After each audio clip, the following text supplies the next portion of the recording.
바울은 그레데 교회의 공동체에 있는 젊은 남자들을 어떻게 가르쳐야 될지 교훈했습니다. 그레데 교회 안에 있는 젊은 남자들을 정말로 신실한 삶을 살아갈 수 있도록 가르치라고 하면서 바울이 디도를 통해 강조한 것은 뭐냐면 거짓 선생들처럼 의도를 가지고 또 악한 계교를 가지고 가르치는 것이 아니라 순수하게 또 하나님의 뜻과 마음을 전달하는 그런 올바른 가르침을 가져야 된다라고 하는 것을 강조하면서 그것과 함께 더 중요한 것은 뭐냐? 그 가르친 말씀을 붙잡고 먼저 삶을 살아내는 것, 디도가 먼저 목회자로서 살아내는 것, 이것이 더 중요하며, 그렇기 때문에 디도가 그 말씀을 붙잡고 선한 삶의 본을 보이며 살아가는 것이 가르침의 가장 중요한 핵심이라는 것을 강조했습니다. 그렇기 때문에 사실은 오늘날 목회자든 부모의 위치에 있는 자이든 또 리더의 위치에 있는 자이든 말로만 가르치는 것은 가르침의 끝이 아니라 말로 가르치고 먼저 삶을 살아내며 선한 행실의 본을 보이는 자리까지 가야 그것이 진정한 가르침이 된다는 것, 좋은 영향력을 미칠 수 있다는 하는 것을 지금 강조한 교훈이었죠. 이제 오늘은 그레데 교회 공동체 안에 있는 성도들의 그룹 중에 다섯 번째로, 마지막이며 다섯 번째로 종들의 위치에 있는 성도들에게 오늘 교훈하는 그런 내용입니다. 그래서 종들의 위치에 있는 그리스도인들에게 어떠한 교훈을 주는지 오늘 함께 살펴보겠습니다. 자, 9절과 10절을 다시 한번 읽겠습니다. 9절과 10절입니다. 시작. 종들은 자기 상전들에게 범사에 순종하여 기쁘게 하고 거슬러 말하지 말며 훔치지 말고 오히려 모든 참된 신실성을 나타내게 하라. 이는 범사에 우리 구주 하나님의 교훈을 빛나게 하려 함이라. 자, 종 또 노예.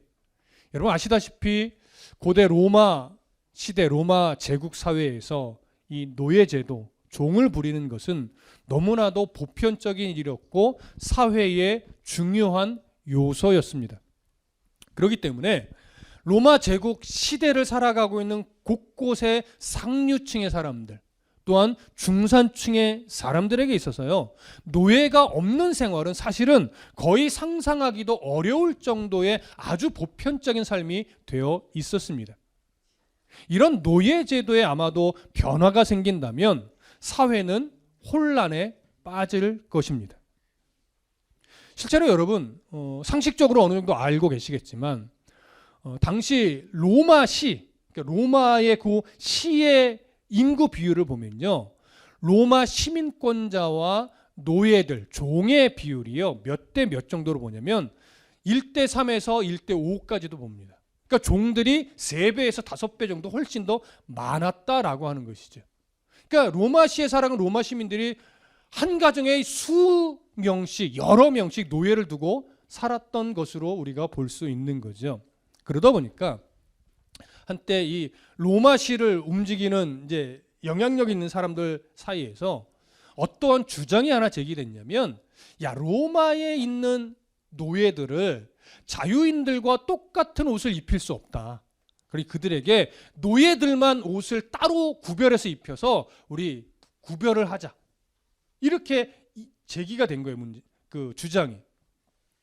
그 사회 속에서 어떻게 보면 좀 당연한 주장일 수도 있으나 이 주장이요 통과가 되지가 못했어요.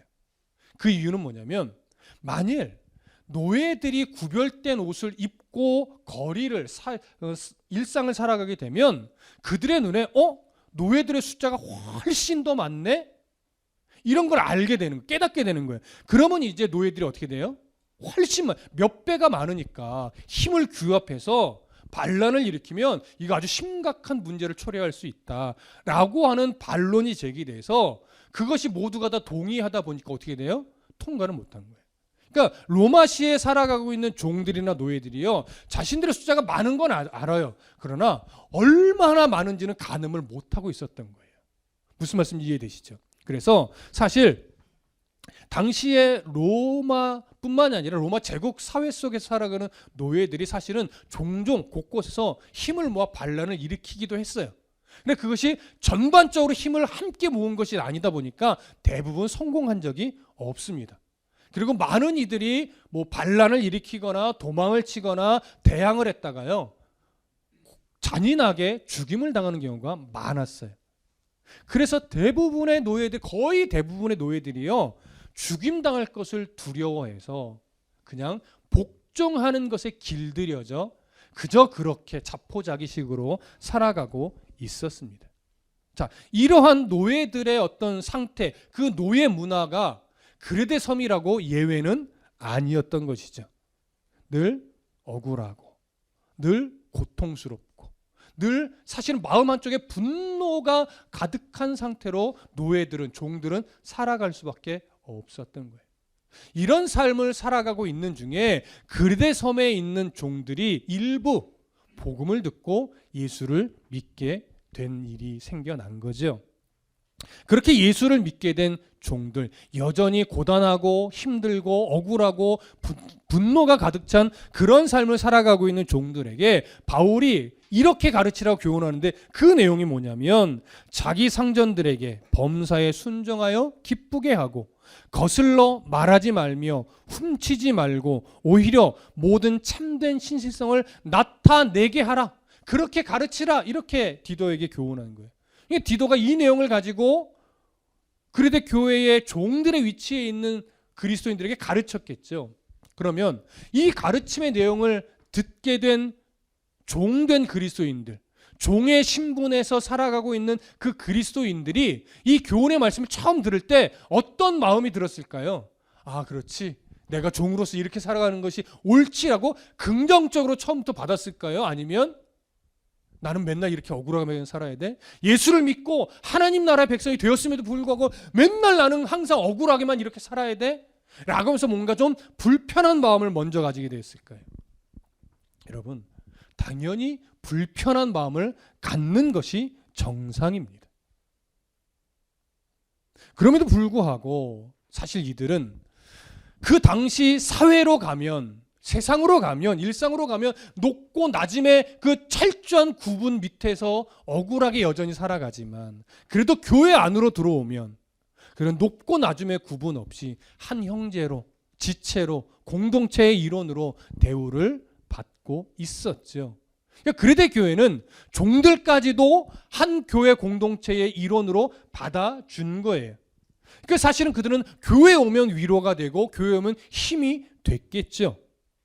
그럼에도 불구하고 그 종들에게 바울이요, 너희들은 하나님 안에서 한 가족이여 형제다. 너희들이 그렇게 노예로 살아갈 이유가 없다.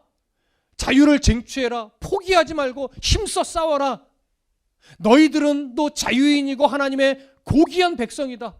힘을 모아서 싸워 이겨서 말하자면 독립을 쟁취해라. 이렇게 가르칠 것 같은데 바울은 그렇게 말하지 않았단 말이죠. 오히려 여전히 억울하고 여전히 분노가 가득한 삶을 살아가고 있음에도 불구하고 그러한 주인에게 뭐 하래요? 순종하래요. 그 주인을 기쁘게 하래요. 이런 바울이 왜 이렇게 가르친 걸까요? 우리는 그 이유를, 그 의도와 그 중심을 오늘 본문을 통해서 차근차근 확인해 볼 겁니다. 자, 먼저 첫 번째로 교훈하라고 하는 내용은 이겁니다. 범사에 순종, 주인에게 범사에 순종하여서 기쁘게 하라는 거예요. 주인을 기쁘게 하라는 거예요. 쉽게 말하면 주인의 명령을 거스르지 말고 잘 복종해서 주인의 마음을 흡족하게 기쁘게 만들어 주라는 거죠. 그런데 순종하라고 번역된 이 헬라어를요, 문법적인 요소를 가미해서 조금 쉽게 풀어보자면, 그래도 주인이니까 억지로라도 순종해, 이것이 강조된 표현이 아니고요, 이 사회 구조 속에서 너의 주인이니 네가 자발적으로 기꺼이 순종하도록 해야 된다라고 하는 것에 더 강조점이 있어요. 이것이 그리스도를 믿는, 예수를 믿는 성도, 그것도 종의 신분에 있는 성도가 마땅히 가져야 될 태도라고 가르치는 거죠.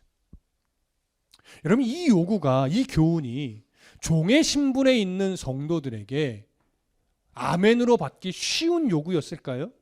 절대 그렇지 않습니다. 머리로는 혹여 이해된다 할지라도 이걸 아멘으로 받고 그렇지 내가 주인에게 순종해야지 라고 마음에 결심이 서는 것은요 정말 어려운 일이에요.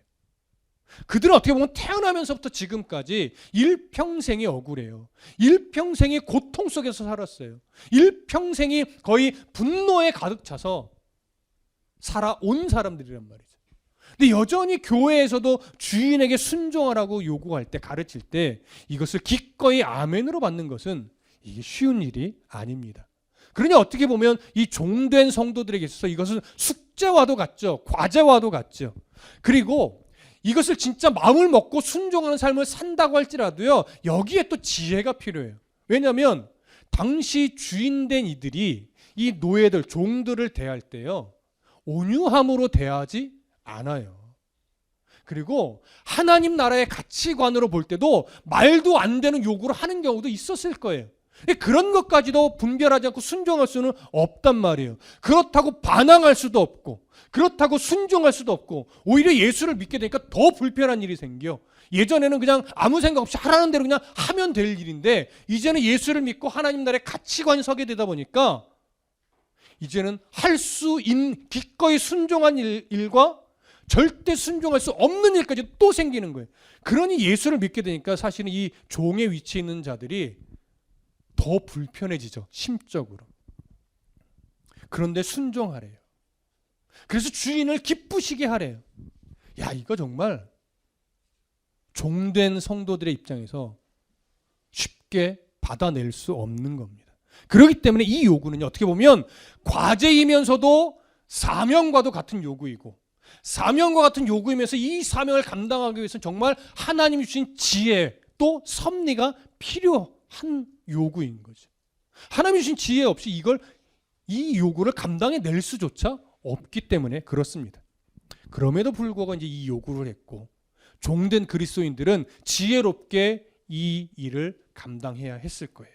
조금 더 바울의 가르침을 볼게요. 두 번째로 요구하는 것은 이겁니다. 거스르지 말라는 거예요. 거슬러 말하지 말래요. 쉽게 얘기하면 주인에게 말대꾸하지 말고 뒤에서 주인을 흠잡거나 비방하지도 말래요. 여러분, 고대 희극을 보면요, 자료들을 근거해서 이렇게 볼 때 고대 희극에서 소재들이 있잖아요. 그 내용의 소재들. 이 소재들 중에 가장 많은 소재로 차지했던 것이 뭐냐면 종들이 뒤에서 주인을 험담하는 이야기들, 그리고 종들이 뒤에서 음해를 꾸며서 주인을 당황스럽게 만들어서 골탕 먹이는 일들, 주인의 재산을 손해보게 만들면서 기뻐하는 일들, 이렇게 종과 주인의 관계 속에서 일어나는 여러 에피소드들이 사실은 고대 희극의 소재로 많이 사용됐다라고 합니다. 이 이야기는 뭐냐면 그것이 보편적인 사회의 흐름이었단 얘기예요. 종들은요, 주인에게 기꺼이 순종하지 않아요. 왜? 늘 억울했으니까. 그래서 어떻게 하면 주인의 흠을 잡아서 자기들끼리 히히히 웃으면서 그냥 스트레스를 푸는 거겠죠. 또 그 안에서 이야기를 나누다 보면 주인을 어떻게 하면 골탕 먹일 수 있을까? 나에게 해를 끼치지 않으면서 주인을 골탕 먹일 수 있을까? 이런 것들. 그러면 뒤에서 얼마나 통쾌하겠어요. 그게 보통 종들이 살아가는 삶의 하나의 모습이었다라고 하는 것이죠. 근데 예수를 믿게 되니까 그런 재미를 누릴 수가 없는 거예요. 왜? 성경이 그러지 말라고 가르치니까. 그래서 예수를 믿는 종들이 이제 주인을 양심적으로 섬겨야 됐어요. 주인을 존경하는 마음을 가져야만 됐어요. 그러기 위해서 또 노력하래요. 여러분, 이 예수를 아무리 믿어서 은혜의 백성이 됐다고 한들 삶이 바뀐 것은 아닌데 이 종들이 과연 이 가르침을 기꺼이 수용할 수 있었겠는가? 그러기 정말 어려웠을 겁니다. 그리고 세 번째로 교훈하는 것은 이거예요. 훔치지 말라는 거예요. 주인의 재산을 훔치지 말라. 근데 여러분, 우리가 빌레몬서를 나누면서 이미 확인했죠. 빌레몬도 그 주인의 그 빌레몬서 확인했듯이 그 오네시모 종도 주인의 재산을 어떻게 했어요? 훔쳐서 로마로 도망갔잖아요. 그러니까 어떻게 보면 당시 종들에게 있어 가장 최고의 목적 중에 하나는 뭐냐면 지혜롭게 주인의 재산을 훔쳐서 아무도 자신이 종인 것을 모르는 것으로 도망가서 그냥 자유롭게 살아가는 것. 종이 아닌 자로 속여서 살아가는 것. 이것이 인생 최고의 목표였을 거예요. 근데 성경의 가르침은, 바울의 가르침은 그런 모든 목적을 다 깨트려요. 주인의 것을 훔치지 말래요. 일평생 억울하게 살았는데 주인의 것을 훔쳐서 도망가면 그것이 보상이라고 스스로 여기며 살아가고 있는데 그러지 말라는 거예요. 그런 유혹에 아예 빠지지를 말래요. 그렇기 때문에 지금 나열했던 이 교훈들은요, 사실 종된 자의 입장에서는 정말 모르는 소리 한다라고 말할 만한 내용들이에요. 당신이 나와 같은 삶을 살아봤습니까? 라고 항변할 만한 내용의 교훈이란 말이죠. 나와 같이 일평생 억울하게 살아보지도 않았으면서 그런 요구를 하는 게 말이 됩니까? 라고 충분히 항변하고 거절할 수 있는 내용이에요. 그런데도 바울은 그것을 몰라서가 아니라 그것이 그리스도인 된 자의 마땅한 태도라고 지금 가르치고 있는 겁니다. 그러면서 마지막에 이렇게 이야기해요. 그런 유혹에, 그런 일에 똑같이 다른 종들처럼 살아가지 말고 오히려 모든 참된 신실성을 나타내게 하라. 오히려 주인과의 관계 속에서 너희가 다른 여느 종들처럼 눈속임하고 속이고 훔치고 빼앗고 해를 끼치고 그리고 그걸 너희들의 즐거움으로 삼고 도망치고 이러지 말고 오히려 그 억울한 관계이지만 늘 분노에 가득 찬 관계이지만 그 주인과의 관계에서 이제는 너의 참된 신실성을 좀 드러내 보여봐라. 이렇게 요구를 해요.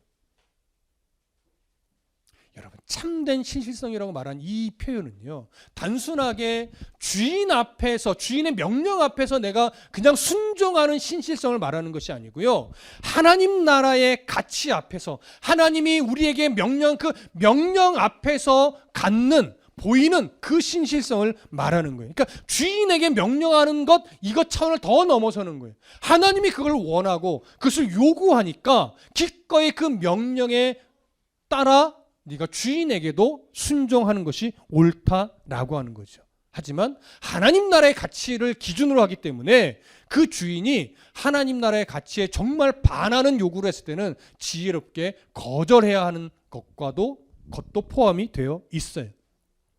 이런 바울이 골로새 교회에서도 사실은 종들에게, 종으로서 예수를 믿게 된 자들에게도 거의 비슷한 맥락의 교훈을 했었습니다. 한번 살펴볼까요? 여러분, 성경 구절 찾아봅니다. 골로새서 3장 22절로 가볼게요. 빌립보서 다음에 있는 골로새서 3장 22절과 23절을 함께 읽어보겠습니다. 골로새서 3장 22절, 23절 찾으셨으면 함께 읽겠습니다. 골로새서 3장 22절과 23절 함께 읽습니다. 시작. 종들아, 모든 일에 육신의 상전들에게 순종하되 사람을 기쁘게 하는 자와 같이 눈가림만 하지 말고 오직 주를 두려워하여 성실한 마음으로 하라. 무슨 일을 하든지 마음을 다하여 주께 하듯 하고 사람에게 하듯 하지 말라. 동일한 맥락이에요. 여기서도 결국 강조되는 것은 뭐예요? 주인을 대할 때 사람에게 대하듯 하지 말고 주님을 대하듯이 하라는 거예요. 모든 일에 최선을 다하라는 것과 함께 하나님의 마음에 합한 일들을 가지고 주인에게 순종하라는 그런 의미죠. 이걸요, 조금 더 쉽게 풀어보면요, 너 주인 앞에서 모든 옳은 일에 보증수표가 되듯이 너의 말과 행실을 하나님 앞에서 해라. 이런 요구가 되는 거예요. 여러분, 왜 이렇게 죽게 하듯이 모든 옳은 일에 보증수표가 될 만큼 그렇게 주인과의 관계에서 말과 행실을 가지라라고 요구하는 걸까요? 예수님이요, 산상수훈을 통해서 모든 그리스도인들에게 가르친 내용의 핵심이 이거예요. 너희들이 정말 하나님을 사랑하느냐? 그렇다면 그 하나님에 대한 사랑을 이웃을 사랑하는 것으로, 이웃을 섬겨내는 것으로 증명하라는 것일 거예요. 이게 산상수훈의 결론이에요, 사실은. 그러면 종은 달라요? 아니죠. 종도 똑같아요. 일평생 억울하게 살아왔고 지금도 여전히 억울한 삶을 살아가는 중에 있지만, 이제 너는 단순하게 노예로서 인생이 끝날 자가 아니라 예수 그리스도로 말미암아 구원의 백성이 됐고, 너희들은 최종적으로 하나님 나라의 최고의 복을 받은 자야. 그리고 영원토록 그 주님과 가장 복된 삶을 누리게 될 거야. 그러니 일평생 억울했어도 지금도 여전히 분노가 가득할 수밖에 없는 삶을 살아내고 있다고 하더라도, 네 안에 살아계신, 너를 위해 생명을 내신 그 예수 그리스도의 십자가 은혜를 가슴에 담고 너와 관계된 그 주인 앞에서, 주인과의 관계에서 하나님이 어떤 분인지를 드러낼 수 있도록 너희가 모든 행실에 있어서 정말 그리스도인답게 관계를 맺고 그리스도인의 신실함을, 그리스도인의 옳은 행실을 그 주인 앞에서 나타내라. 그러면서 하나님을 증명해라 라고 요구하는 겁니다.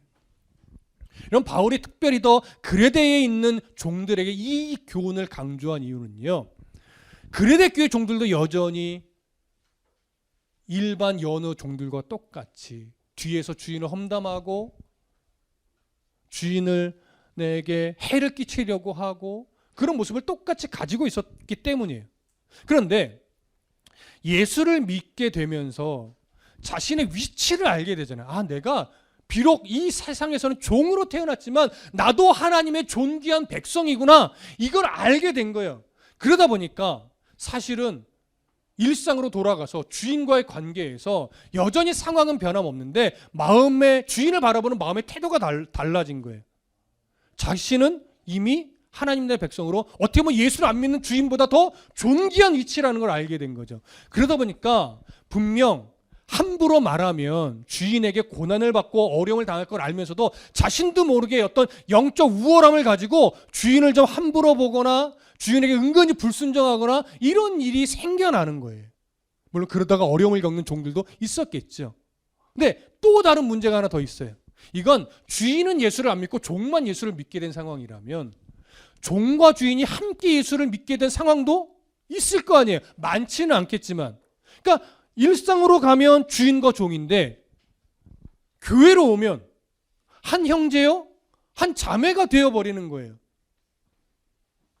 그런데 그 한 형제라고 하는 그 마음, 태도가 일상으로 가서도 은근히 연결되는 종들이 생겨난 거예요. 그러니까 일상에서는 어찌됐거나 주인인데 당신이 나한테 주인이긴 하지만 주 안에서 한 형제 자매 한 형제요 자매가 아닙니까? 이러면서 은근히 불순종하고 주인을 조금은 대적하는 상황이 발생하니까 주인의 입장에서는 열 받기는 한데 또 예수를 믿는 종이니까 어떻게 하기는 애매하고 하면서 뭔가 굉장히 불편한 상황들이 교회 안에서까지도 연결되어 생겨나게 되는 거죠. 바울이 이런 상황들을 바라보니까 예수를 믿는 종들이 사실은 그런 태도를 가지면 안 된다라고 올바른 태도가 무엇인지를 지금 가르치고 있는 것이죠. 그렇다고 해서 바울이요, 당시 로마 사회 안에 있는 노예 제도를 인정했다는 얘기는 절대 아니에요.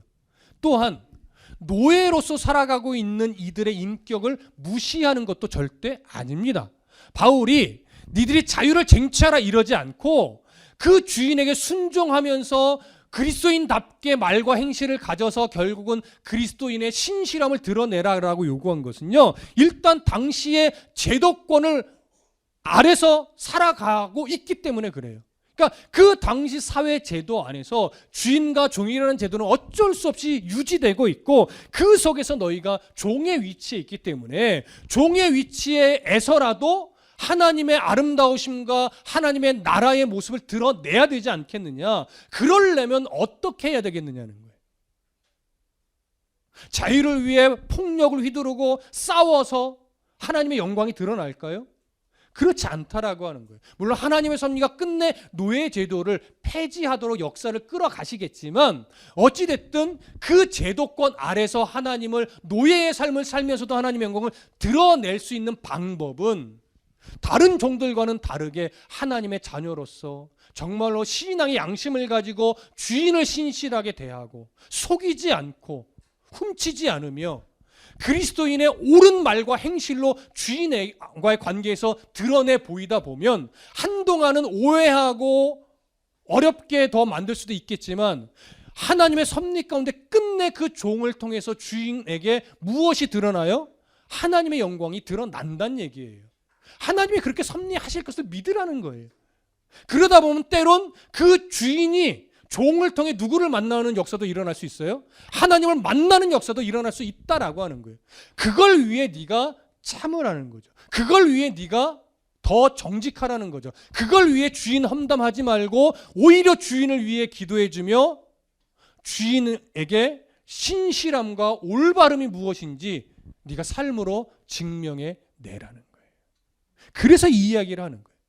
그러니까 이런 말씀이 정말 어렵고 하기도 싫을 수 있겠지만 하나님의 마음과 바울이 왜 이렇게 교훈하는 그 이유를 분명하게 알고 내가 하나님 나라의 백성이라고 하는 그 명확한 목표의식을 가지고 있으면 힘들어도 할 수 있다라고 하는 거예요.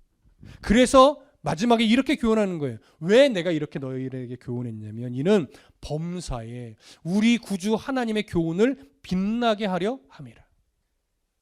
결국 너희들의 그 애씀과 그 억누름과 하나님 말씀에 기꺼이 순종하고자 하는 그 몸부림을 통해서 끝내 비록 너는 노예의 삶이지만 너를 통해 하나님의 교훈이 세상 가운데 또 주인 앞에서 드러나게 될 거라는 거죠. 그러니까 이렇게 역사하실 하나님을 믿고 한번 살아보라는 거예요. 억울한 인생이었고 지금도 여전히 억울한 인생이지만 너를 구원하신 예수 그리스도의 섭리를 믿고 한번 신실하게 올바르게 주인과의 관계 속에서 삶을 살아내 보라는 거예요. 여러분 아시겠지만 기독교 역사를 보면요, 이런 바울의 중심과 하나님의 마음을 왜곡되게 해석해서 오히려 폭력적으로 자유를 쟁취하려고 하다가 참으로 안타까운 역사를 만들어냈던 흔적도 많이 있습니다. 여러분 루터의 종교개혁의 핵심을 보면 결국 그리스도인의 종교의 자유는요, 영적인 자유에 되고 죄에서의 자유, 죄에서의 해방이고 죄의 책임에 대한 자유이고 율법으로부터의 자유다. 근데 천주교가 그것을 오히려 얽어맸었거든요. 그런 자유를 외쳤는데 이것을 이 독일에 있는 어떤 이제 성도들이 이걸 오해했어요.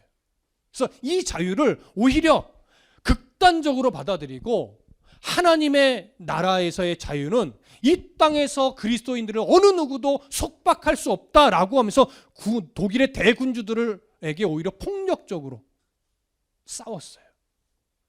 그러면서 사실은 하나님 나라 백성답지 않은 좀 암울한 흔적을 많이 만들어냈죠.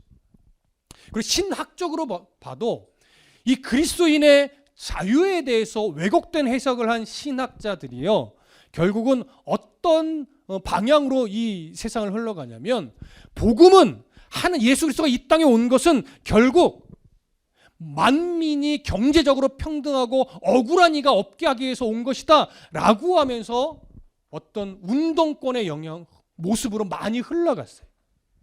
여러분 당연히 소외된 자가 없어야죠. 당연히 이 세상이 공평해야 되겠죠. 당연히 이 세상이 더 평화롭고 안정된 삶을 살아가야죠. 그러나 그것을 이루기 위한 방법론이 사회주의적 방법이거나 공산주의적 방법일 수는 없다라고 하는 거예요. 근데 그걸 그렇게 해석을 해버려서 해방신학으로 가버리고 민중신학으로 가버렸어요. 그러다 보니까 자꾸 기독교 신앙이 폭력적인 방향으로 흘러가게 되는 거죠. 잘 들으십시오. 성경은 어디에도 폭력적인 방법을 사용했을 때 하나님의 영광이 아름답게 드러날 수 있다라고 말하는 구절이 없습니다. 하나님의 영광은 하나님이 성도들의 순종과 낮아짐과 겸손과 희생을 통해서 하나님의 영광이 드러나게 하셨지, 폭력과 우월함을 드러내는 이런 모습으로 하나님의 영광이 드러나게 하지 않았어요. 우리는 분명한 기준을 가져야 됩니다. 기독교는 분명 오직 은혜, 오직 믿음, 오직 말씀으로 의롭게 되는 것을 강조합니다.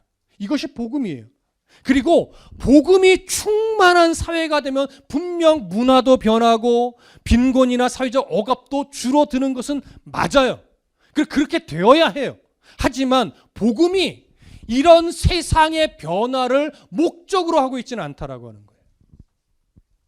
예수님은요, 소외된 자를 사랑하세요.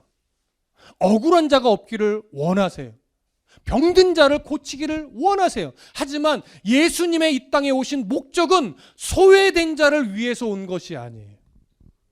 빈곤한 자를 부자로 만들어주기 위해서 온 것은 아니에요. 예수님의 이 땅에 오심은 죄의 책임에 올무잡혀 이미 멸망이 선언된 우리들에게 하나님 나라의 시민권을 주며 그 죄의 책임에서 자유롭게 해방이 되어 하나님 나라의 시민권을 주기 위해서 기꺼이 자신의 생명을 내어주기 위해 오신 거란 말이죠. 그렇기 때문에 여러분, 우리 안에 그 예수 그리스도의 은혜가 충만하여 복음이 가득 차고 그 복음을 가득 담고 이 세상에 정말 그리스도인답게 올바르고 신실하게 살아가다 보면 오히려 그런 것이 좋은 영향력을 끼쳐서 내가 변하고 내 주변이 변하면서 점차 사회가 변화되어져 가는 거예요. 이것은 옳은 현상이죠. 그러니까 내가 먼저 변하기 시작하면 나타나는 결과적 현상이 어떻게 보면 소외된 자가 조금씩 줄어들고 억울한 자가 줄어드는 모습으로 나타나는 거죠. 기업을 하는 이들이 예수를 믿어 정말로 하나님 나라의 가치를 깊이 깨달아서 예전에는 로비를 하고 불공정한 방법으로 사업을 운영하고 억울한 일을 만들었다면 예수를 믿게 되면서 그런 일들이 옳지 않다는 걸 알고 올바르게 경영을 하려고 애쓴다면 내가 변하니까 사회가 조금씩 변화되는 어떤 하나의 흔적이 나타나는 거겠죠. 제가 좀 극한 예를 드는 거지만 그렇게 세상이 변하는 거예요.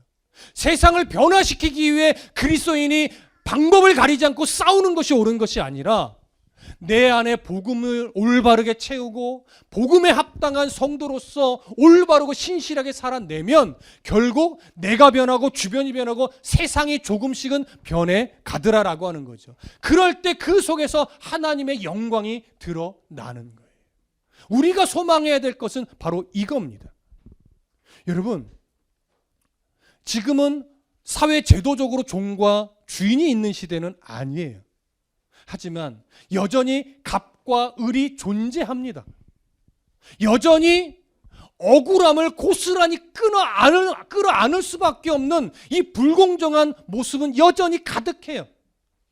여전히 많은 이들이 아파하고 있고 여전히 많은 이들이 분노에 가득 차 있고 때로 어떤 이들은 많은 것을 잃어버리고 손해봤음에도 불구하고 되찾을 방법이 없어 전전긍긍하는 이들도 있고 법이 보호해 줘야 돼 마땅하지만 법조차도 보호해주지 못하는 영역도 있어요.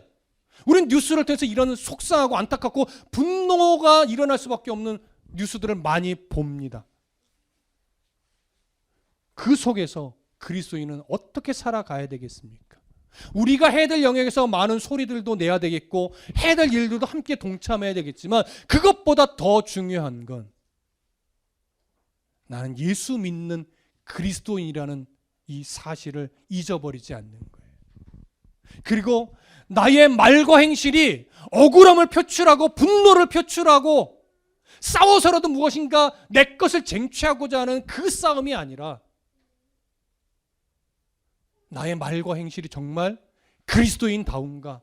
나는 이것을 잃어버린 순간에도 나는 이 억울함이 내 안에 내 앞에 놓여있는 상황에도 어떻게 해결할 수 없는 방법이 해결할 수 없는 힘겨운 일들이 내 앞에 놓여있는 상황에서도 그 하나님의 신실하심을 믿고 어떻게 하면 내가 이 상황 속에서도 하나님의 아름다우심을 드러낼 수 있을까를 고민하며 올바르게 신실하게 살아가기 위해 애쓰는 성도가 될 때 그 애씀이 나의 중심을 바꿔놓고 내 중심이 바뀌다 보면 나를 통해 주변이 영향을 받아서 또 조금씩 하나님을 만나 바뀌어가고, 그들이 바뀌어가다 보면 교회가 새로워지고 주변이 새로워지면서 어느 순간 조금씩 하나님이 기뻐할 만한 사회의 모습이 되어 가는 거죠. 그건 우리의 목표라기보다 우리가 변화될 때 자연스럽게 나타나는 영향력의 현상일 거예요. 그러니 여러분, 이 말도 안 되는 사회 속에서, 이 억울함이 많은 세상 속에서 어떻게 하면 누구의 것을 갈취해 갈까 사자처럼 막 호시탐탐 노리는 그 악한 이들 속에서 결국 우리는 양으로 살며 하나님을 드러내는 겁니다. 이 때와 같은 세상 속에 사자로 살 수 있게 힘을 주시면 좋겠지만, 하나님은요, 이 때와 같은 세상 속에서 기꺼이 양으로 살며 하나님의 영광을 드러내고, 양으로 살며 하나님이 어떤 분인지를 증거하라고 그렇게 우리에게 가르치고 요구하시는 거예요. 여러분, 여전히 힘드실 겁니다. 세상 속에서 그리스도인을 살기 위해 부단히도 치열하게 살아가다 보면 어쩔 수 없이 타협해야 될 수밖에 없는 순간도 생기고, 어쩔 수 없이 손해봐야 될 때도 있고, 때로는 자존심도 구겨야 되고, 정말 싸우고 싶고 욕하고 싶을 때도 얼마나 많겠습니까? 할 땐 해야죠. 무조건 하지 마라, 아닙니다. 하지만 한 번 더 생각해야 될 것은, 이렇게 말할 때, 이렇게 행동할 때, 이렇게 할 때 정말 하나님의 영광이 드러날까? 우리는 끊임없이 일평생 이 고민을 해야 되는 성도예요. 종들에게도 힘겨운 요구를 했듯이 저도 어쩔 수 없이 여러분들에게 힘겨운 요구를 해야 됩니다. 여러분, 각자가 놓여진 상황들이 다 다르고, 마음의 힘겨움들이 다 다르고, 마음의 억울함들이 다 다르고, 때로는 분노도 있을 것이고 막막함도 있겠죠. 그걸 제가 어떻게 다 헤아려 알 수 있겠습니까? 하지만 성경이 말하는 것은 한 가지예요. 그럼에도 불구하고 하나님이 어떤 분인지 아름답게 드러나기 위해서 너희가 그 상황 속에서 어떻게 말하고 어떤 선택을 하고 어떤 행동을 할지 기도하며 신중하게 판단하고 나아가라. 올바르게 신실하게 하나님을 드러내며 살아가라. 이게 요구예요. 그러니 힘겹죠. 그러니 어렵죠. 그래서 제 마음도 참 부담스럽습니다. 얼마나 힘드실까? 얼마나 힘겨우실까? 얼마나 분노에 찼을까? 하지만 바울은 말해요. 해내야 한다고. 그래야 하나님의 영광이 드러나고 그 속에서 아름다운 영향력이 끼치고 하나님 기뻐하는 열매가 맺힌다고. 오늘도 결심하십시다. 올바르게 신실하게 살아내는 성도의 삶을 살아내기로. 기도하겠습니다.